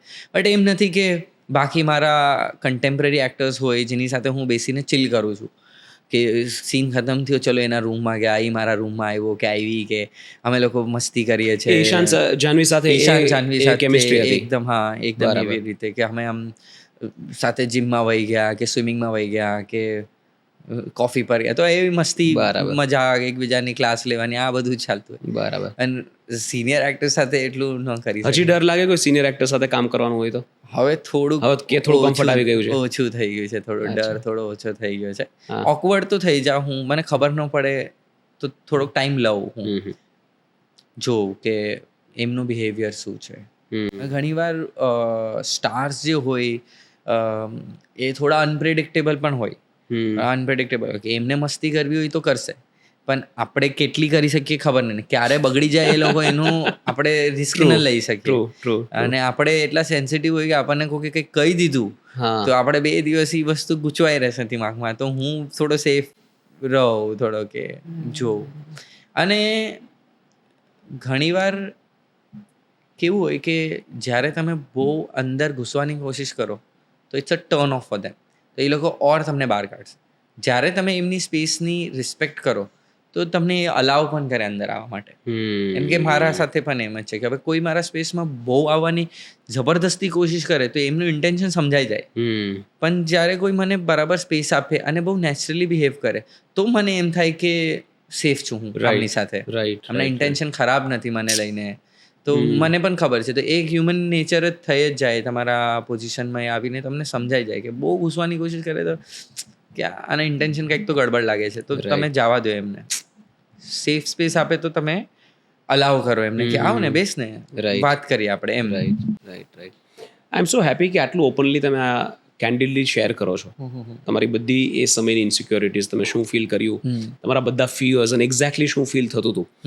આ કોન્વર્ઝેશન તમારા જેવા વ્યક્તિએ કરવું એટલા માટે જરૂરી છે કારણ કે ઘણા બધા લોકો તમને જોઈને પ્રેરણા લે છે, ઘણા બધા લોકો તમને જોઈને પોતાની જર્નીમાં શું કરવું એના ડિસિઝન્સ લેતા હોય. હા, રાઈટ. અને જ્યારે તમે શેર કરો, ઇટ્સ અ રેડી રેકનર કે યાર તમે એકદમ સામાન્ય બેકગ્રાઉન્ડથી આવો છો, જ્યાંથી આવ્યા પછી બધું જ તમારા માટે નવું છે, બધું જ તમારા માટે ડોન્ટિંગ છે, બધું જ તમારા માટે ચેલેન્જિંગ છે. Every new interaction is a challenge.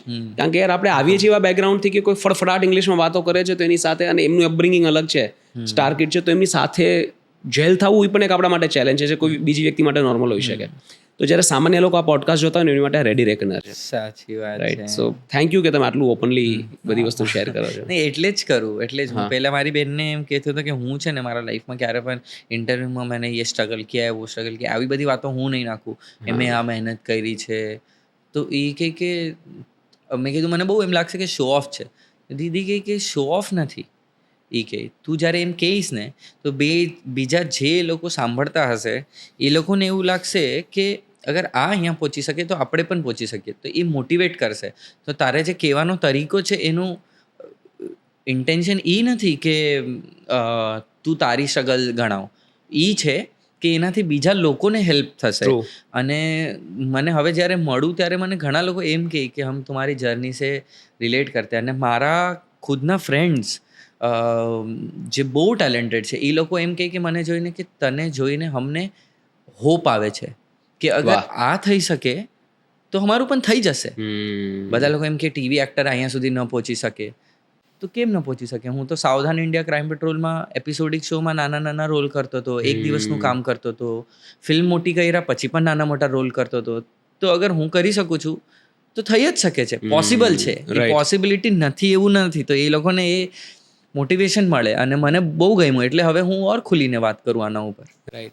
ભાઈ તમે તમારી દીદીની વાત કરો છો, રાઈટ. સિબલિંગ્સનું આવું મેચ્યોર એન્ડ સપોર્ટિંગ હોવું બહુ જરૂરી છે કોઈ પણની જર્નીમાં સક્સેસફુલ થવા માટે. અગર તમારી પાસે સિબલિંગ્સ છે, જો તમારી એમની સાથે કેમિસ્ટ્રી સારી છે, વન ઓફ ધી લકીએસ્ટ. કારણ કે તમારી ડીપેસ્ટ ઇન્સિક્યોરિટીઝ કે જે તમે બીજા કોઈને વાત નથી કરી શકવાના, કદાચ અમુક વસ્તુઓ તમે તમારા પેરેન્ટ્સને ન કહી શકો, તમે તમારા સિબલિંગ્સને કહી શકો.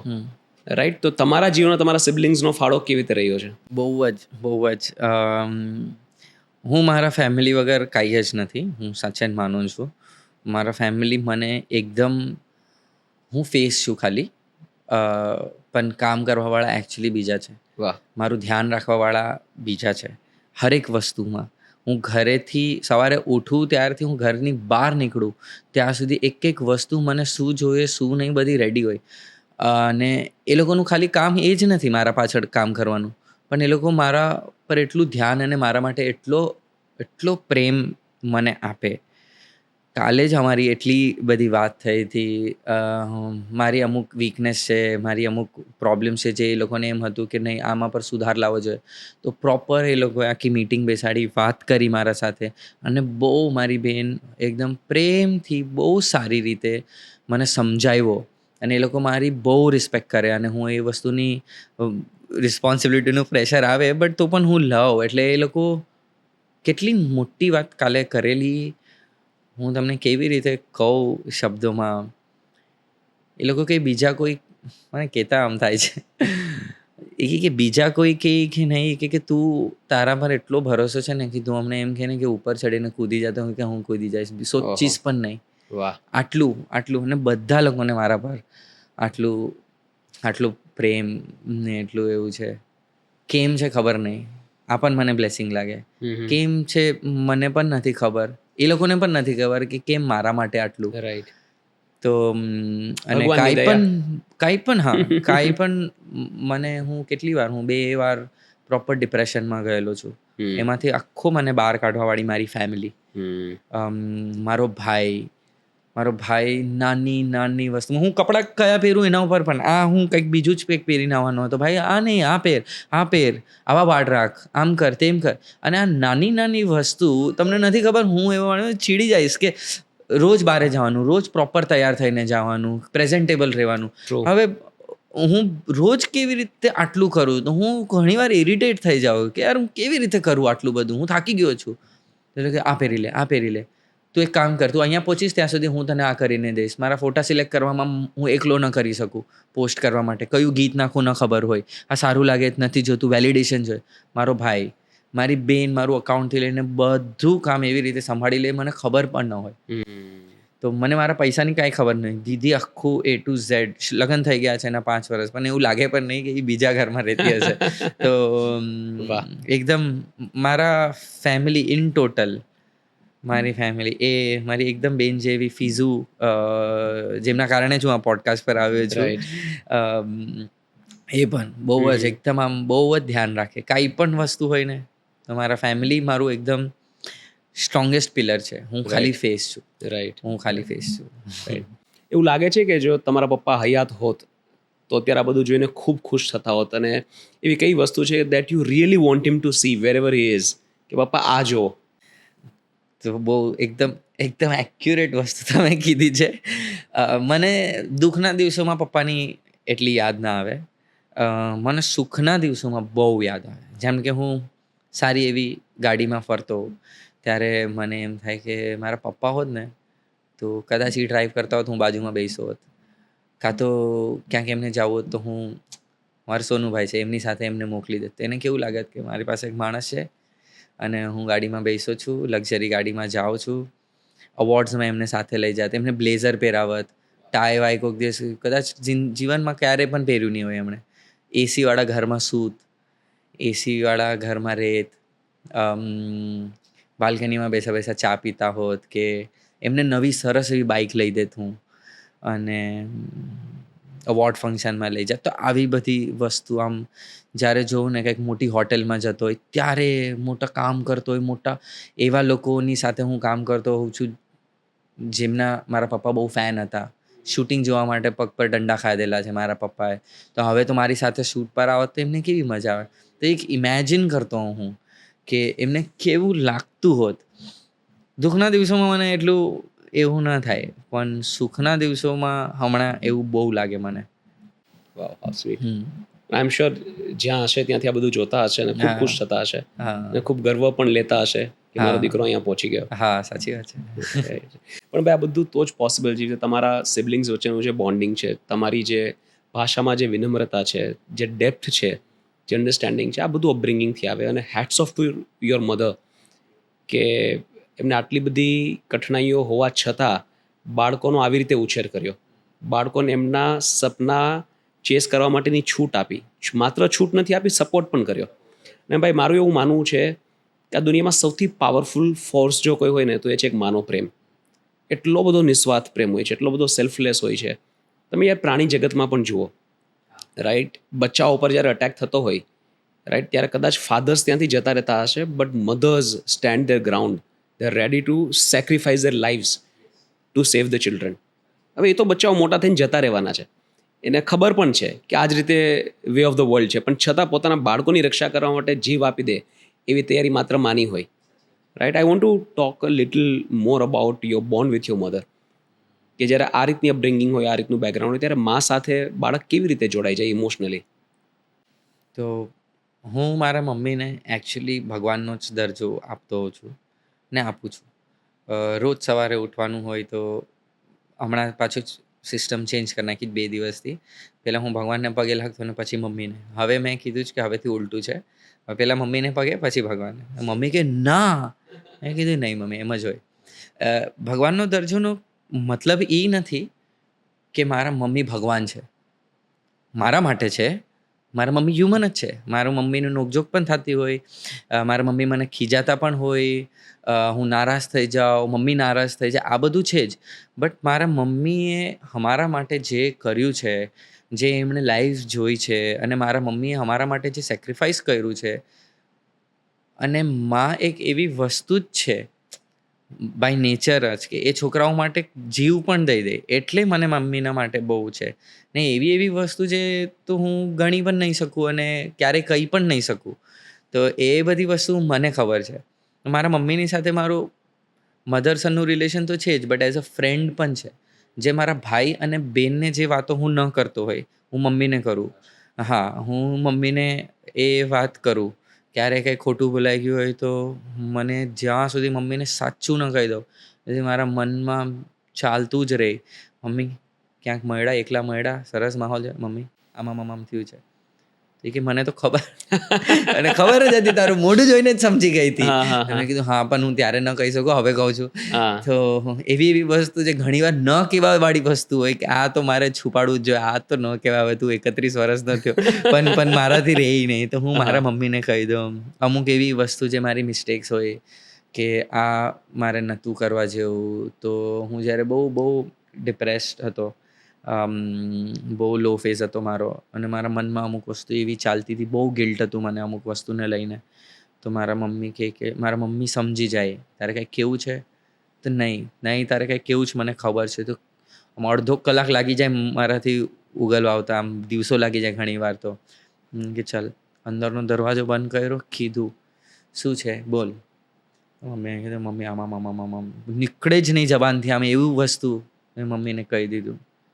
મમ્મીએ એટલી સરસ રીતે સપોર્ટ કર્યો, એટલી વાત માયની, ક્યારેય એ વાતનું ગલત ઇસ્તેમાલ ન કર્યો, એકદમ સરસ રીતે મને સમજાવ્યું. તો મારા મમ્મી મોર દેન અ ફ્રેન્ડ, મમ્મી મોર દેન મધર, મમ્મીનો દરજ્જો જ અલગ છે. એટલે જ હું એમને એવી રીતે ભગવાન માનું. એવી રીતે નહીં કે હવે કંઈ એ ઓલા રીતે નથી, કે હ્યુમન જ છે. મારા મમ્મી માણસ જ છે, મારા મમ્મીના પણ અમુક ફ્લોઝ છે, મારા મમ્મીના પણ અલગ નેચર છે. બટ તો પણ જે પણ છે મારા મમ્મી મારા તો ભગવાન છે. ના 100% બધા માટે હોવા જોઈએ. આપણા સુખે સુખી અને આપણા દુઃખે દુઃખી થવા વાળી કોઈ એક વ્યક્તિ આખી લાઈફ દરમિયાન કોઈ હોય તો એ માં છે. કરેક્ટ છે કે throughout the life she just want your happiness. તો મારા મમ્મી મારા પપ્પા પણ છે. એક્ઝેક્ટલી, એ પણ છે. Exactly, right. એટલે સ્વાભાવિક છે. એટલે તો કેત ને ભગવાન બધી જગ્યાએ ન પહોંચી શકે એટલે માને બનાવી. અને માત્ર આપણા માટે નહીં, આખા પ્રાણી જગતમાં through out all the lives, સાચી વાત છે, ઓલ સ્પીશીઝ, આઈ થિંક માનું કેરેક્ટર આ જ હોય છે બધી જગ્યાએ. કેટલું ભણ્યા છે તમારા મમ્મી? મારા મમ્મી 7મું ચડાવ પાસ છે. 7મું ચડાવ પાસ ગુજરાતી વડાવે. ગુજરાતી એકદમ ટિપિકલ ગુજરાતી વડાવે. અને મારા પપ્પા 3જું ફેલ હતા કેવું કંઈક હતું. ભણવામાં ગઈ. મારી બેન મસ્ત ભણી, મારા બેન ભણી એટલે સારું થયું. મારી બેન કંપની સેક્રેટરી છે. અરે વાહ, સરસ. ભાઈ ગુજરાતી ફોક વિશે વાત કરીએ. તમારો બહુ લગાવ છે ગુજરાતી ફોક, ગુજરાતી મ્યુઝિક સાહિત્યને લઈને. થોડું ઘણું આવડે પણ છે ને, તમે ગાઓ છો પણ બહુ સારું. તો એકાદી રચના થઈ જાય તમને ગમતા કવિની, તમને ગમતા લેખકની.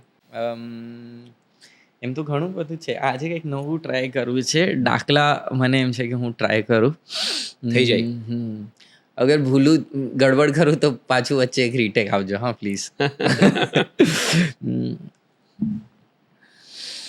સતરંગી ચુંદડી પ્રસન્ન તારા રૂપથી માં શ્રી લક્ષ્મી ધનની માતા ધરતી જનની શિવના જટથી પ્રગટી વહેતી ગંગા રમતી પાપ નિકાળે મનથી કોરું જીવન રંગતી મારી માં મારી મેલડી આઈ રમવા મા તારા માંડવે બળે દીવા મા તારા મંદિરે ધૂણે ભૂવા હું તારા ચરણે કરું સેવા જય ભવાની માં સુખી જીવન માંગે બાળ તારા નમન કરીને કરું પૂજા ડમક ડમક વાગે ડાકલા એ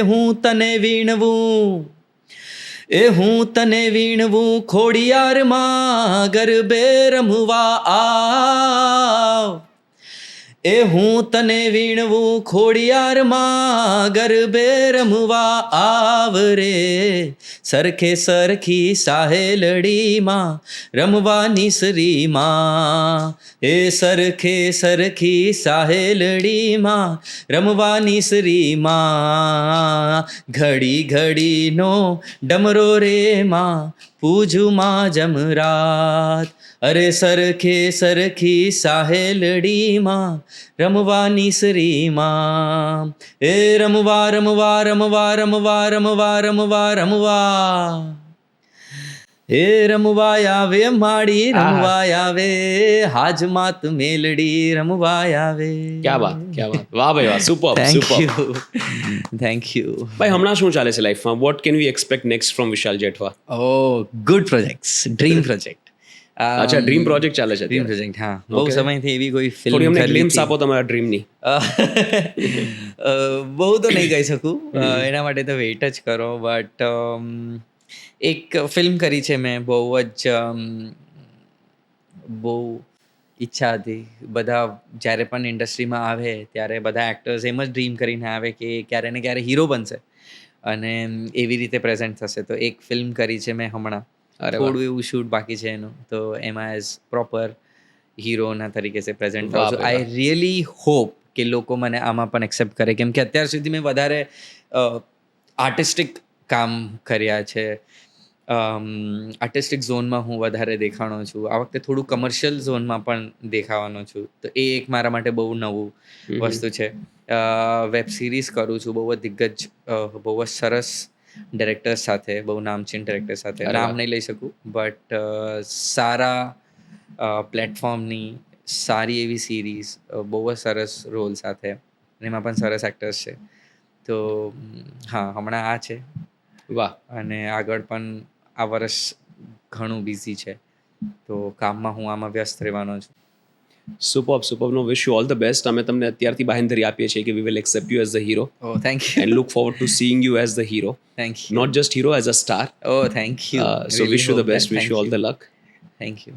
Bye, it's been a wonderful conversation. Thank you so much. You have been very open, very candid. બહુ ખુલીને તમે જવાબો આપ્યા. બહુ રેરલી કોઈ વ્યક્તિ આટલા બધા ખુલીને જવાબ આપતા હોય છે કે પોતાની જાતને આખી ટેબલ પર મૂકી દીધી કે આમાંથી તમને જે જોઈએ લઈ લો, રાખો. રાઈટ? તો આટલી સરસ રીતે તમે જવાબ આપ્યા, એના બદલ ખૂબ ખૂબ આભાર. I am really grateful and hopefully we will do multiple such conversations, કારણ કે તમે હજી લાઈફમાં ઘણું બધું કરવાના છો, એટલે ઘણી બધી નવી વસ્તુઓ નીકળશે વાત કરવાની. તો will be in touch and thank you so much. Thank you, તમે અહીંયા બોલાવ્યો, એટલું સરસ સવાલ પૂછ્યા અને મને બહુ ગમ્યું કે હું ગુજરાતી પોડકાસ્ટનો એક પાર્ટ બન્યો. All thanks to you and ફીઝુ, of course. Thank you. Thank you so much. Thank you.